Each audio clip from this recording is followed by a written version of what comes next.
Okay, chat. We are back for final thoughts on Sea of Stars slash the Sea of Stars DLC. So we just completed it. The short answer for whether I recommend you play it, it's free, but I don't really think it's worth your time. I think there are a lot of mechanics and things that we could compare to the original game versus the DLC, where certain elements of the DLC were better and certain elements were much, much worse, which is honestly kind of shocking. So, if I had to give a non spoiler review, I would say, from a high level perspective, they made the combat quote unquote more challenging. This translates to different elements than what the core game uses in order to make it more, I guess, diverse in terms of what you do in the game versus the core game. And it forces you to use a smaller party with a new character to cover the new elemental types. And for the most part, it's okay. Um, I do feel like there is a lot of imbalance in it, and the game tries to warn you that this is harder combat. It's really just kind of more unfair combat, to be honest with you. And I think some of the problems that came across in the core game are like highlighted, underlined, and bold when you're playing the DLC. So, in a non spoiler sense, you don't really get the ability to swap characters pretty much at any point in the DLC. So, from that standpoint, there are things where you can enhance your normals to do additional elemental attacks that are actually pretty annoying to cancel and revert. Something that is only very briefly an issue in the core game is pretty much there throughout. So let's say you attack with two people and your third person accidentally gets an enhance. Well, oops, there's no character to swap it out and cancel it. And yeah, that could lead to some kind of annoying moments with the game. It does take a little bit to learn the new moves. There is a very strong clown festival kind of theme with the game itself. And I'm going to be honest with you, I don't really think it worked. I think from the standpoint of, additional content, it felt like a lot of padding, and I would love to go into a lot of details in the spoiler section. But if you're looking for a more concise game, if you were looking to not get railroaded like you did in the beginning of Sea Stars in particular, there are not really a lot of places. Like, there's a new world map to explore, but there's honestly like 5 locations, and they're all literally locked behind getting tickets. So you aren't really going to explore more than one additional area other than when the game wants you to go there. So it's a big world, but very empty world at the same time. So it's a little disappointing there. But yeah, I would say from the non spoiler wrap up, I don't think it was really worth the time to play. And I would love to now take the next, like, presumably half hour to 40 minutes to really break down why I think this DLC did not work in the spoilers. So let's go plot point for plot point, mechanics. Uh, I guess I'll say as the last non-spoiler thing, the music was fine, the new music was fine, the graphics were fine. It's always been a game that has been okay, or way above average in terms of surface level detail, but man, the writing is so much worse than this one. It is kind of embarrassing, I'm gonna be honest with you. So let's start with the first glaring massive red flag, a bazillion issues with the plot. So the core game's plot is all about you dealing with the menace that you are basically told from birth is looking to end the world, and you are aware of its repercussions because you know people that are affected by it, um in terms of your instructors and other things like that. You might not have witnessed the destruction firsthand, but there's a motive there. The DLC's motive: Keenathan wants to get his name fixed because apparently his name is actually, as a really funny knee slapper, I say, rolling my eyes. It turns out his name is actually not Keenathan. It's something else. I don't even know or recall if they actually say what his other name is. But I will say, from the standpoint, chat, they made some big weird choices with it. One, I don't understand why a pirate would honestly care whether he was declared Keenathan at birth. I thought that was kind of the point of pirates, that they don't care about the government. I thought that was kind of the whole point of pirates. So I felt like that was just kind of a weird misstep in general for plot. But yeah, the game just assumes you really like the pirates again, which, spoilers, I still hated them from the original playthrough. They are, I guess, slightly less one note in this. They still did their gags, but I will say there was actually dialogue not related to their gag in the story, as they convince you to go to the Watchmaker, who is unfortunately... I was gonna say beset. That's not quite what I'm looking for. You are unfortunately plagued, is what I'm looking for, by the artificer from the core game as you go into the DLC. And again, quick recap, really hated that character. The 5-character merge is like nightmare fuel, and this character monologues forever. They take forever. Their gag is more or less that there are 5 people in one, and anything involving them goes into like an existential crisis monologue. And I don't know if it's supposed to be funny, but I could tell you it's not funny. As they kind of waste your time. They try to give you like a portal to shortcut to the Watchmaker, which I guess is nice. But in the time it takes for them to explain it, because they go through like 15 or 18 dialogue boxes just to tell you they set up a teleport to her lair, because, you know, they have to think about whether to strike the pose, blah, blah, blah. It just ends up wasting time. And this character ends up being your third-party member, as everybody else is not allowed to enter the world of the Watchmaker, which is where the game basically takes place as you go into their clock, because apparently it would create evil twins. Even though that still happens with the Solstice characters, they decide that it's okay because they're Solstice characters, but Gar and the others just can't because... No, that's it. They just go like, oh no, you shouldn't go, and like don't even think about asking to join. And then that's it. That's the whole plot. So hope you didn't like the other characters, by the way. Hope you didn't like using Rashawn or Best or or Sarai or unfortunately Gar. So I guess for better or for worse, positive things. You are separated from Gar, so he plays very little to do with the story.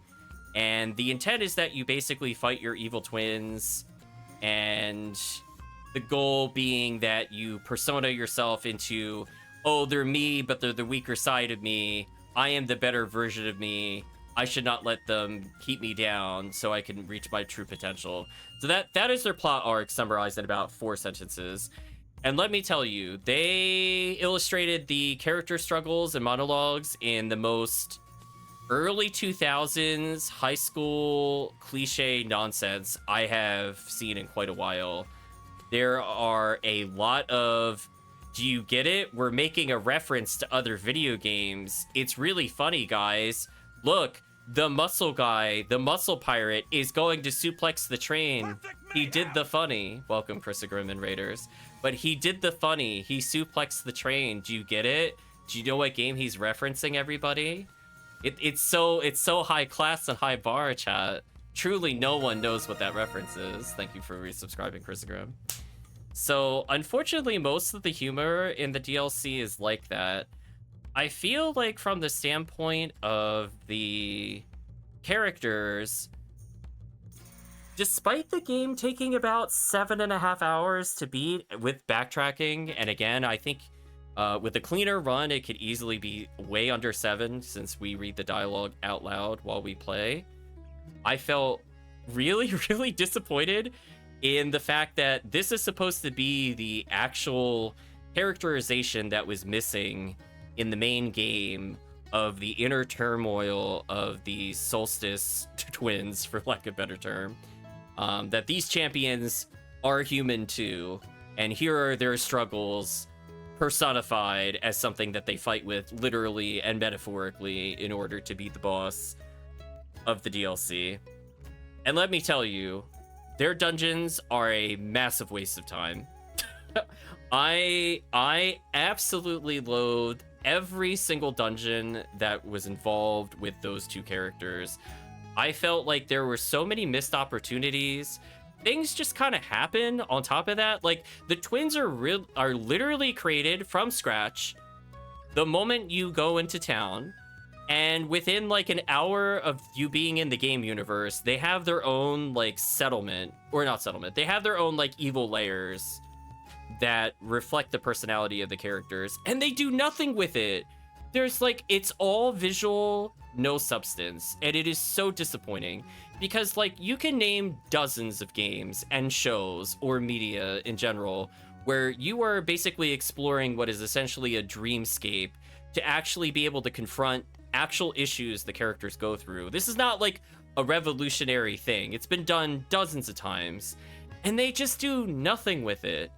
Like it literally is like you could just write the most cliche generic dialogue ever, and without even having seen the DLC, you could nail like 80% of the lines between the evil twin and the main character. I mean, they pretty much do the "no, you're not me" like with the characters. Like it's so bad, chat. Like I'm telling you, like if you haven't even seen it, you would know. You already have seen this dialogue. It's been in like a bajillion games.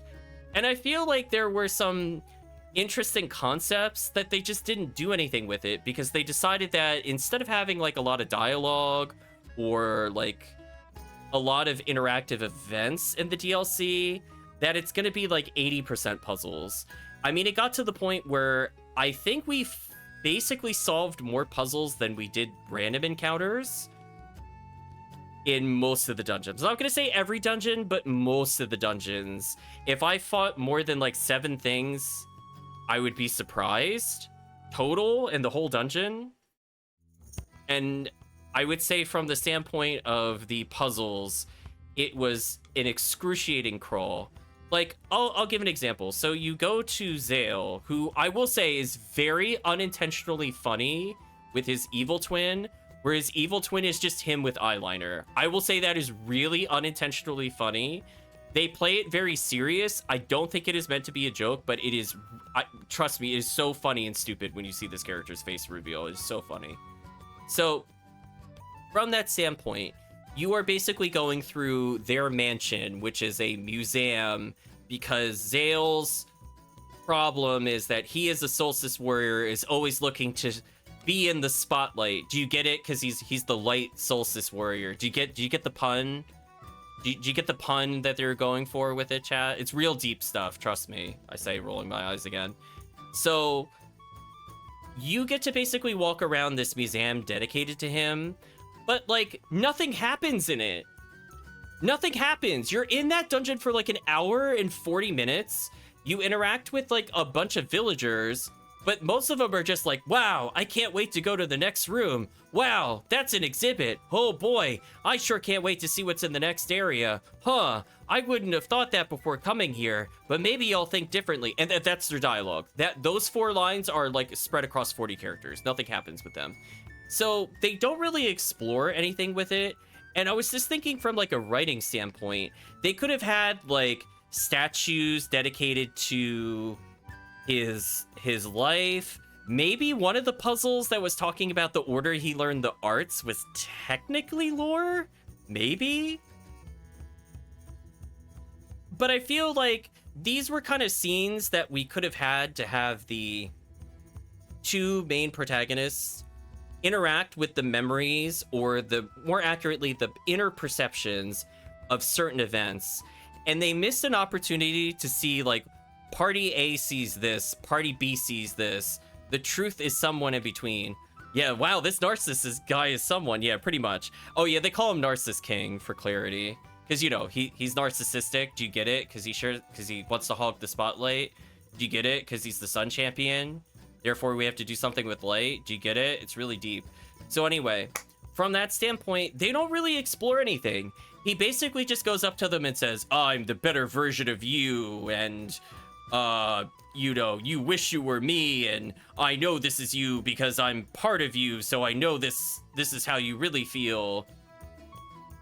And like, that's it. Like, you exchange maybe a back and forth of like 5 dialogue boxes, And that's the whole dungeon. And let me tell you, there's not a satisfying build-up to hunting down the twins. Just to be clear, when I said an hour in, this happens, you're pretty much literally given a ticket to go visit them. There's no, you know, you're not investigating anything. You're not witnessing what they're doing to the village. There's no build-up. Your twins are made off screen. Then as soon as they're ready, they just have their own layers and they're waiting and they just do stuff with you. It's a super big letdown. Yeah, you are literally invited to go there, and it's really sad. So I feel like just from a narrative standpoint, it's so many missteps and clumsiness with just not really exploring anything. Like, it just barely goes under surface level conversations where it's like, this is literally the inner thoughts of a character personified. But like, that's all it does with it. It doesn't explore it. It's over in about 10 minutes of dialogue total between all these characters. And it's like, it's so disappointing that they could have finally fixed the issues that were in the main narrative where you didn't have agency, Gar solved all your problems, you don't really get to see a lot of their inner thoughts because they just get interrupted by like a million different characters. You never really seem to have a plan outside of like the early stages of the game. And whenever Gar's not there, you're talking about how much you miss Gar. Gar is so good. Gar is the greatest. Gar is God. Blah, blah, blah, whatever. So they finally have a DLC where you don't have to worry about Gar, and they choose to do nothing with it. What a wasted opportunity, chat. And so, like, the Moon Champion becomes the Feral Queen, because you get it? Werewolves? Do you get it? She's gonna go without restraints. She's gonna destroy everything like a werewolf would. Do you get it? Because it's like a moon. It's real deep, Chad. It's real deep. It's real deep. You trust me. I roll. So her thing is basically just live without restraint. That's it. It really doesn't go beyond that. We don't get to see, like, you know, her messing with her psychologically from a, remember this time that you did the peaceful route and things turned bad, or could you imagine how this could have gone if you decided to, you know, let loose? Therefore, these people could have been saved. Like, there's so many things that they could have done that are just, like, they're so basic. There's stuff that, like, anybody listening to this could probably have at least one idea, having never written anything, having not seen this game before. And I guarantee you it was more interesting than what they did with this game. So you don't really do anything with her. I guess she attacks the village because, you know, she has no restraint. She does what she wants. And she's also wearing eyeliner because, you know, that's how you know she's the evil person. It's the eyeliner, chat. It gets them every time. You can tell who the evil twin is. But from that standpoint, it's just like nothing happens. You basically go to the Watchmaker for a stupid reason to get somebody to get their name changed, which, why would it matter? Why is she the only person that could change the name? Why would it matter if people could just call them that? It's not like there's like true naming in this world where your name has power. Like, it's just, no, there's just if you don't want to be called that, just call yourself something else. So already just like a weak plot hook. Then you have like the shoehorned nonsense of the Watchmaker, which, you know, I mean, credit where credit is due. At least they tried to give like different presentations, so it's not raw dialogue boxes where they let you see the story unfold about a little bit about that giant ticking clock in the main game and how she decided to create a world with little people in it that had their own life and everything else, and that she basically was tricked into letting in a seed of disaster, which would eventually become the Dweller of Scourge, and her evil twin is in there, and that's basically the main boss slash villain of the game.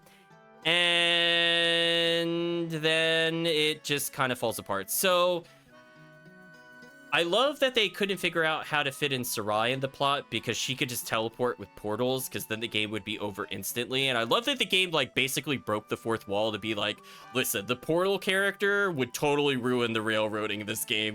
We can't even pretend that this character doesn't just instantly solve the plot. But like, I'm also thinking at the same time, this clock is not like a massive tower. So for people that haven't like seen the main game recently, the clock is like person size. You have to shrink down to like, I don't know, the size of your thumb essentially to go into the clock and enter this clock world. And I'm just thinking, why don't they just smash the clock? What stops what was the big thing for them not just melting the clock in a fire or something, or just outright killing the thing in the clock before it became a real issue? I'm like, are you gonna tell me a person-sized Solstice Warrior versus the miniaturized Solstice Warrior couldn't just like God beam blast the clock out of existence where the villain was, because they have a really obvious villain layer? I don't know. Listen, they go so far out of logic. I'm just trying to apply logic to like the plot should really account for why would they need to shrink down or do any of this. It doesn't tell you, and so things just kind of happen all the time. It's a big case of quick, hurry, something has happened. You must come to the town center. Or quick, hurry, you've entered this area. You must go here in order to proceed. Quick, hurry, you've entered the big top, but then this guy interrupts you and he does this. Then, oh no, there's another interruption. You got to go deal with it. It's just that kind of style pacing. And between doing that from a narrative standpoint where they don't get to dwell on anything, talk about anything of any kind of depth to any kind of degree, and then you just get assaulted with like nearly endless puzzles, like disgusting amounts of puzzles. Like I think it was called the Ivory Tower, but it was basically a museum for the Sun Champion.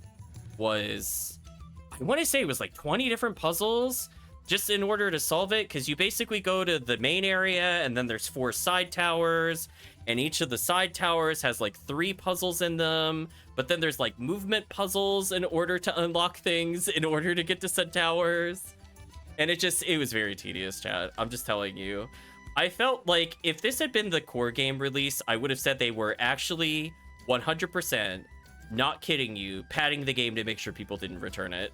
So like, I don't recall if I paid money for it or if it's free. Chat could probably correct me on the DLC, but from that standpoint, it just felt like the most ridiculous padding I have ever seen.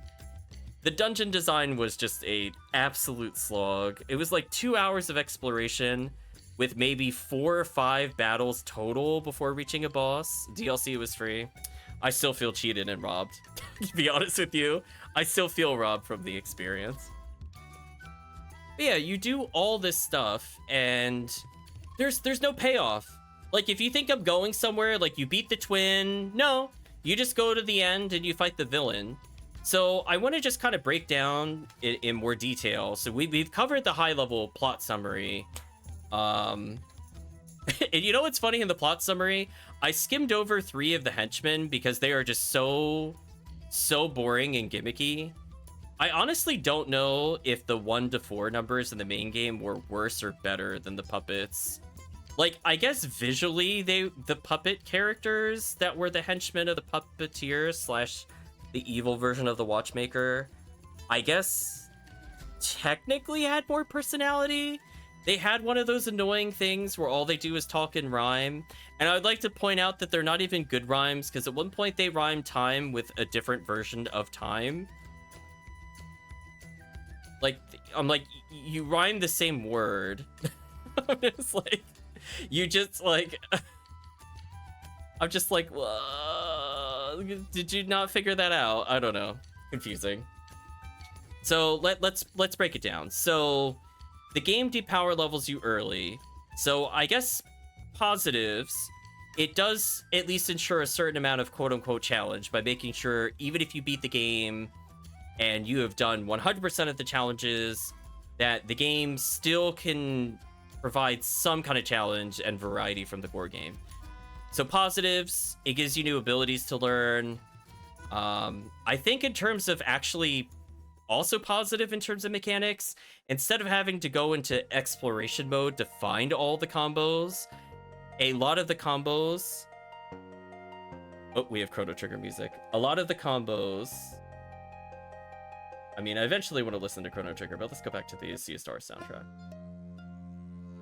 But from the standpoint of the combat itself, I did like that you learned combos as you leveled. I actually think that was a big issue in the core game, where you just didn't really get a lot to level up other than number go up, dopamine hit when level up stats occur. But at the same time, I feel like it also misstepped, because unlike the normal game, you don't really get to choose where to add bonus stats anywhere, which admittedly in the main game, it was really stupid that they cap you and they don't let you level how you want to level.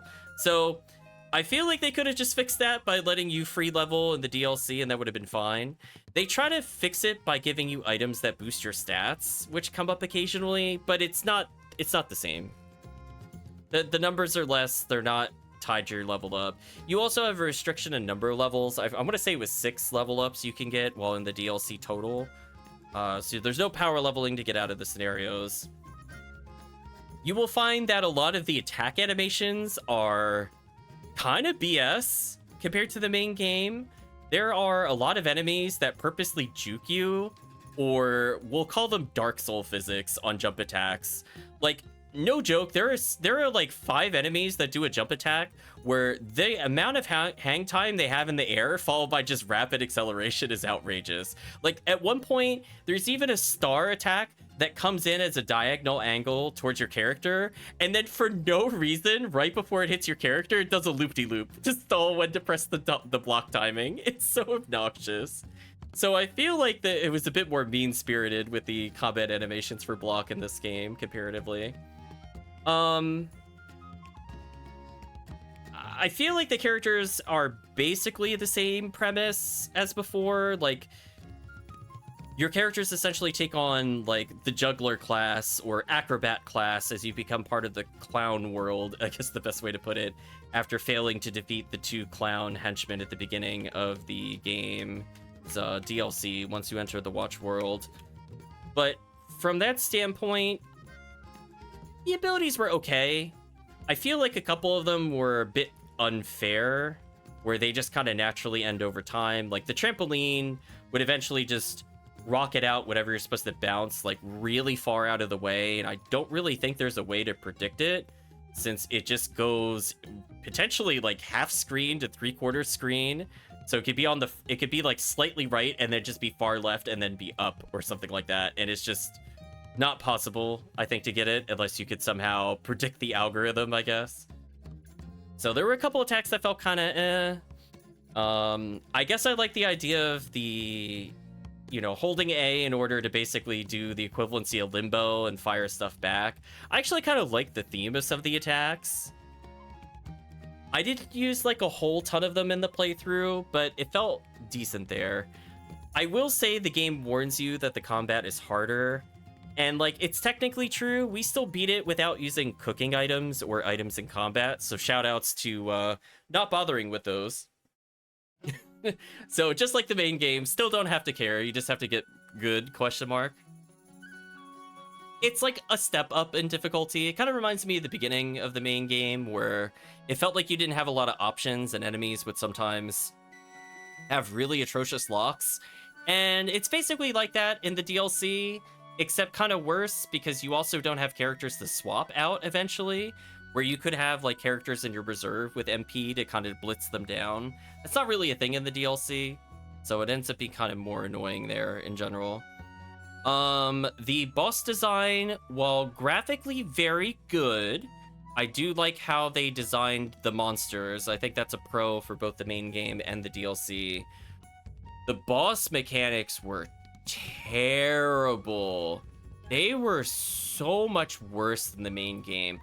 I felt honestly insulted when we got to fight the Sun Twin, and the game pops up a dialogue box that literally explains the entire gimmick. It'd be like, look out, when he's in front of the mirror being vain, he powers up the mirror. You shouldn't let him do that. And I'm not kidding you. It stops combat to go tell you how the gimmick works, rather than you figuring it out. And I'm like, wow, the game really thinks nothing of me. I'm gonna be real with you. Like, some of those puzzles were already not respecting my time. And even as someone that is genuinely not really that good at puzzles, even I felt insulted by some of the levels of these puzzles, where I'm like, are we really doing like our 15th or 16th sliding box puzzle in this DLC? I don't even mean across the whole game. Like, just in this DLC, this is like the 10th time I've had to move 2 boxes and make them hit each other so they line up and go out 2 different paths. Whack. utter whack, chat. Just completely whack. I just don't know what they were thinking. And I will give credit where credit is due. There was one boss. One boss that was worth mentioning. And I thought it was funny because in our main playthrough, I talked about how much I hated wheels. And how that it just felt really unfair with the assassin priest combo. But then you get to the final boss and she does the wheel. I will spoil that. She does make you fight on the wheels board. And I will say that was actually genuinely clever. I liked it as part of a multi-phase boss fight. I will say that is the one boss fight where I was like, yes, I think they did this boss correctly if they're going to do a gimmick boss. I actually like that it fit thematically with the character. I like that. Every other boss, 2 thumbs down. I mean, like, and if you thought the bosses were the easy part of the base game compared to the normal random encounters, basically amp up random encounter difficulty in the DLC, rapidly decrease the boss DLC difficulty. There's like a couple times, I guess if you truly don't block, you'll take a lot of damage and you could be in trouble, I guess. Or if you like skip exploration, maybe it would be hard. But yeah, again, we didn't use any items at any point. We did use healing magic and stuff like that to heal. But honestly, it wasn't really needed with the mechanics. You know, if a character was down, it was whatever. I will say there were some pretty awful boss gimmicks, including but not limited to constant ad spam in the battle, and you just have to kind of go fast or you just get overwhelmed, versus literally RNG pick a bush and you'll be ambushed by the feral queen, aka the werewolf character, aka the moon warrior, aka, do you get it? She's feral like a werewolf. Do you get it? You get it? So there were some pretty bad gimmicks. There were also boss patterns that just didn't make any sense. Like the elephant henchman that it basically has no lines the entire game and is meant to delay you arriving to fight the hench person, which is also weird because I'm like, they could just choose to not invite us. I don't know why they keep sending us tickets to go defeat them, what the purpose that is. I don't understand why the villain is doing this, honestly. So anyway, so they want you to basically be replaced by the twins, but for some reason they let you go places too, ?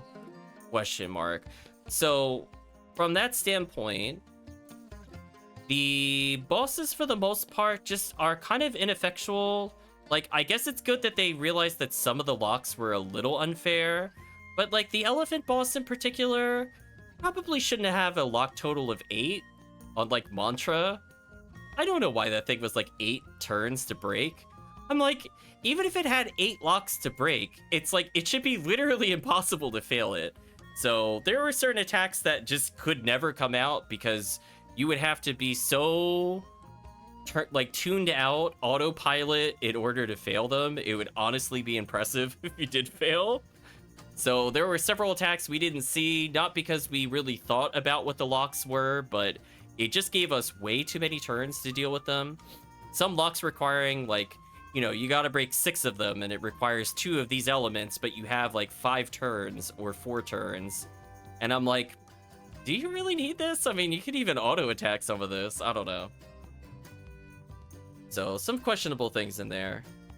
I will say from the standpoint of minigames, the minigames were actually fine. Weirdly, the minigames were not the low point. Chat knows I'm not a big fan of minigames. I will get through them for the sake of getting through them in most of our games. But like the roaming around on the ball where you're trying to like balance on it, or like launching yourself through hoops as the other character, or trying to time shots in like an archery minigame, I was okay with those. They weren't like anything like mind-boggling, but I guess in a way it kind of taught you how to use your skill that's associated with it in the main area. So once you leveled up to a certain point, you could go do the minigames. Which is like, I guess there's nothing wrong with it. They make you play wheels if you want to get all of the time runes, which are the rainbow conches of the DLC, where essentially you collect 12, see a true ending that, I'm going to be honest with you, made no sense to me, but I think that's because I did not play the messenger, so all context is lost. Although I will say it's really funny that there is a line of dialogue saying that we need someone worthy to talk to in order to progress the true ending stuff. And then Garl shows up because he's the only one that's worthy. I'm like, I'm glad the writer has not changed. I'm glad they realized that, yes, Garl's the best. There's no way two god characters could possibly do this. That, listen, they can't do it on their own. They're just not good enough, chat. Did you just save the whole clock world by yourself? No, no, no. You only did it because Garl willed you to do it. So unfortunately, there's still some Garlisms in there. Garl's the true chosen one indeed. Honestly, there's not really too much else to say. I mean, from a mechanic standpoint, I feel it was mostly more interesting than the core game. I feel like it misstepped a little bit with the level ups, and they tried to at least give different damage types, which I will say does keep things fresh. And I like that they had their own kind of level up system, so you didn't have to worry about being like max level versus whatever. So I think that was kind of thought through. The dungeon design, horrendous. It is pretty much on par with some of the worst dungeons that were in the core game, in the sense that they have a, you must collect 3 things in order to rise up a floor, to collect 3 more things to rise up another floor, to collect 3 more things to rise up another floor. So like that level of game design that was in the main game that I definitely complained about in our last final thoughts on the core game is amplified by that a millionfold, because the final dungeon, all it is going to side paths to open up the main area. And you collect tickets over and over and over and over and over. I think you need like 12 tickets or something, and you get like 2 per thing that you do. So it's just like a lot of busy work. It doesn't really feel exciting to do. It just feels like they wanted to just pad it out, as I said before. It's not very exciting to explore, unfortunately. From a character perspective, unfortunately, the dialogue falls flat. I mean, I guess in a way it failed differently. It, like, when it had the pirates, it had them just kind of repeating a lot of their one-lines at first. Then they had their little prison break once they were captured, and they introduced the Artificer to you at that point, very early on in the DLC. And that part was a little better, but then, as I said before, they just do a lot of reference humor. And it's like, I don't know, it just reminds me of, like, the early 2000s with, like, the, you know, Nostalgia Critic or That Guy with the Glasses, where it was just like, there's not a joke as so much that the fact that they're making the references the joke, they're not doing anything with it, they're not elevating it. It's just kind of a, remember that? Do you see we're doing the thing, guys? Do you get it? And it just kind of rubs me the wrong way. I have grown far and away from that in terms of interest levels, both in a dialogue and a humor sense. So seeing that kind of stuff, I was like, ooh, we are scraping the bottom of barrel of ways to fill in that dialogue there. That is a bad feeling. I will say that it was really funny that the characters were complaining about them not basically helping each other, and that it was all about whatever Zale/Gale wants when Valerie was talking to him. I mean, I guess there's some influence. It's implied that the twins are basically corrupting them a little bit. So she becomes a lot more angry, and she gets an angry portrait.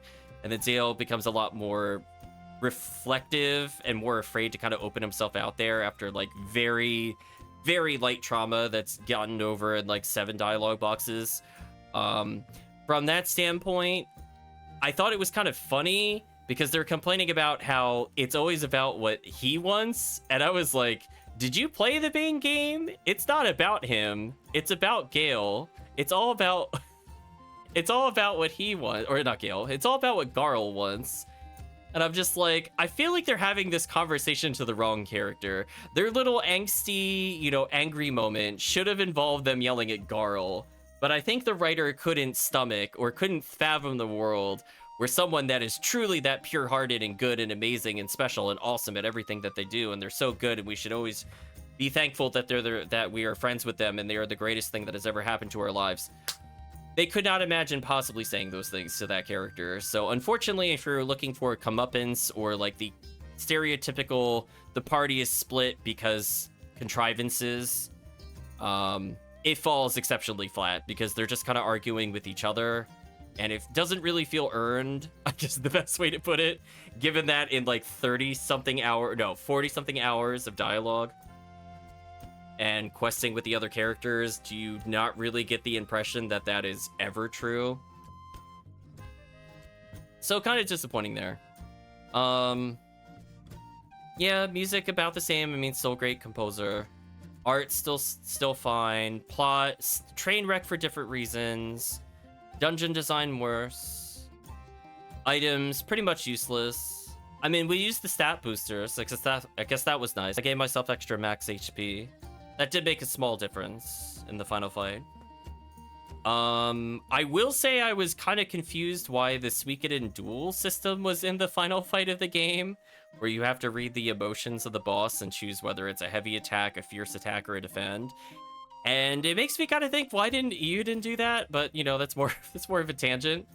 But from the standpoint of, you know, value, worth, do you really learn anything new about the characters?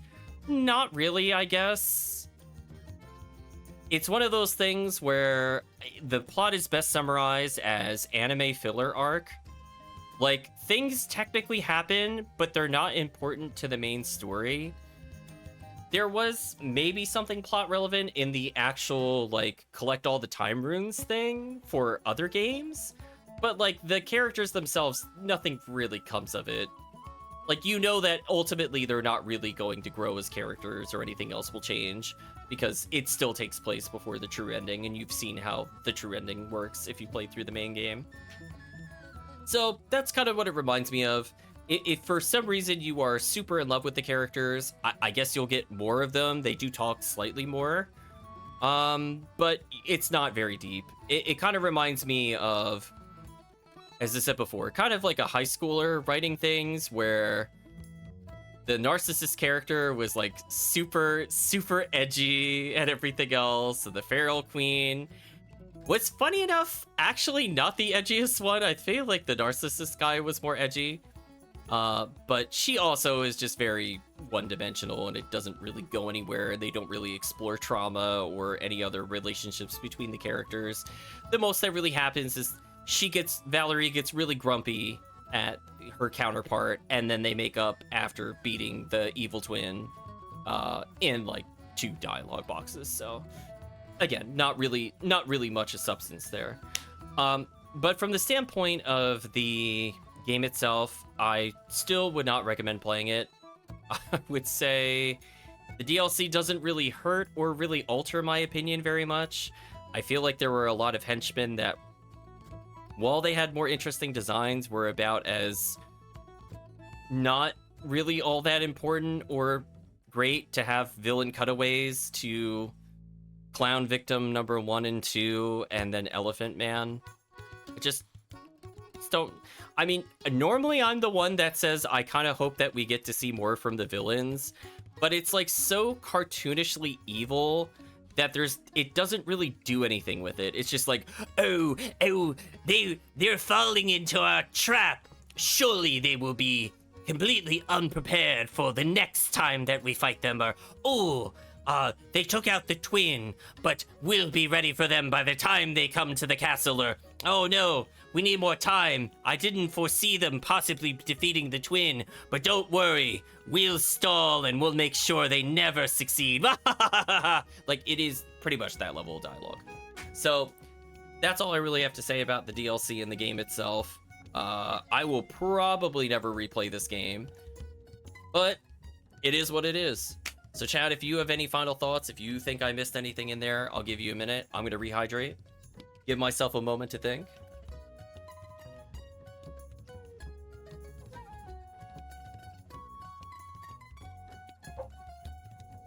I guess I'll mention that you do ride upon a train that is much slower than just flying around everywhere in the overworld of the main game. And you can hold on the D-pad to go faster or slower, but otherwise, I think it's a good metaphor that while you are railroaded by the tracks, and you can only go places the train will let you go. You are railroaded pretty much the entire DLC start to finish. So I felt being stuck on a train was a good representation of our time on the DLC. I felt like it wanted to make many pit stops at Puzzle Central. It thought that it was acceptable to have like 16 to 20 puzzles in one dungeon, and a lot of them just really tedious time wasters. Some of them were like vaguely interesting multi-level vertical ones. A lot of them were push the box here, now climb kind of puzzles. So they were not really revolutionary, to say the least. Yeah, I think we covered basically everything. I mean, there was the fishing minigame is back, Wheels is back briefly. It is what it is. I don't have anything to say. I mean, if you like them in the main game, great. If you didn't like them, you barely have to interact with them. In fact, you don't even have to interact with them if you don't want the extra scene at the end with the time runes. So with that, chat, let's go ahead and say goodbye to YouTube. So if you did watch to this point in the video of the VOD, I'd like to say thank you for watching. And I guess see you again next time. I don't know if another DLC will come out for this game. We'll probably move to something new. Oh, actually, there's one last thing I want to correct myself on. I mentioned in the first playthrough that the narrative structure was odd because it went through and it did the narration into the flashback. I'd forgotten that they had updated that intro to be a bit smoother, so I'll just put a little quasi redacted. That was an issue when it came out, but they did clean it up a little bit so that it gets you right into the childhood arc, straight into the present. So they fixed some of the narrative issues over time, and in fact, they fixed the narrative while we were playing in the previous playthrough to some small extent, with some of the word choice, since apparently some of the word choice felt stilted. So I just wanted to make that little comment and or amendment there. For those that were curious, ultimately, I don't think it really changes my opinion that I think both games are narratively extraordinarily weak. And I feel like it's kind of a shame that in both the DLC and this game, that they are so railroady. DLC more so than the main game, not to say the main game isn't like that. Where I feel like the thing it is borrowing inspiration from with Chrono Trigger was so much better at giving you the illusion of choice and also opening up the world much sooner than this game did, where at least you could kind of go between a few different things. So just wanted to add that last point in there, but thank you again for watching, and I guess see you again in the next game, hopefully.